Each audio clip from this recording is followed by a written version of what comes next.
కర్నూలు జిల్లా కోడుమూరు పట్టణం శాంతినగర్లో జరిగిన గ్యాస్ పేలుడు ఘటన విషాదాంతమైంది. బోయ శివమ్మ ఇంట్లో సిలిండర్ పేలిన ప్రమాదంలో తీవ్రంగా గాయపడిన గొల్ల కౌలమ్మ కర్నూలు ప్రభుత్వ ఆసుపత్రిలో చికిత్స పొందుతూ మంగళవారం మృతి చెందారు.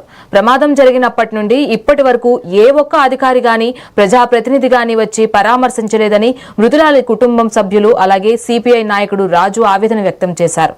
హెచ్పీ గ్యాస్ ఏజెన్సీ తక్షణమే నష్టపరిహారం అందించాలని, ప్రభుత్వం ఆర్థిక సహాయంతో బాధిత కుటుంబాన్ని ఆదుకోవాలని స్థానికులు డిమాండ్ చేస్తున్నారు. ఇంట్లో గ్యాస్ పేలడం వల్ల ఈ కాలనీ వాళ్ళు ఒక మానవతంగా పక్కనింట్లో ఏదో మంటలు వస్తున్నామని చూడడానికి వెళ్ళింటే ఆ గ్యాస్ పేలడం వల్ల గొల్ల కౌలమ్మ పైన ఆ గ్యాస్ పేలడం వల్ల ఆ గ్యాస్ ఉన్నటువంటి ప్రకృతి ఆమె పడడం వల్ల ఆమె శరీరం మొత్తం బొబ్బులు వచ్చి కర్నూలు పెద్ద హాస్పిటల్కి చేరడం జరిగింది.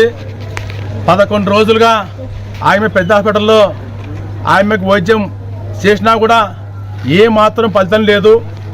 ఇక్కడే గొల్ల రాజున వంటి తమ్ముని దగ్గర ఆయమ్మ నివసిస్తుంది.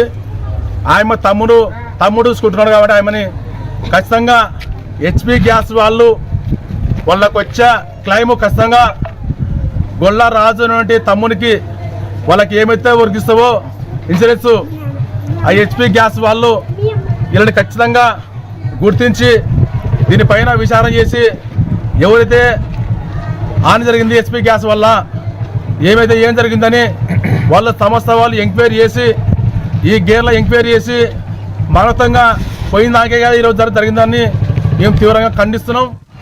ఓఎస్ఎం ఇంట్లో గ్యాస్ పేలడం వల్ల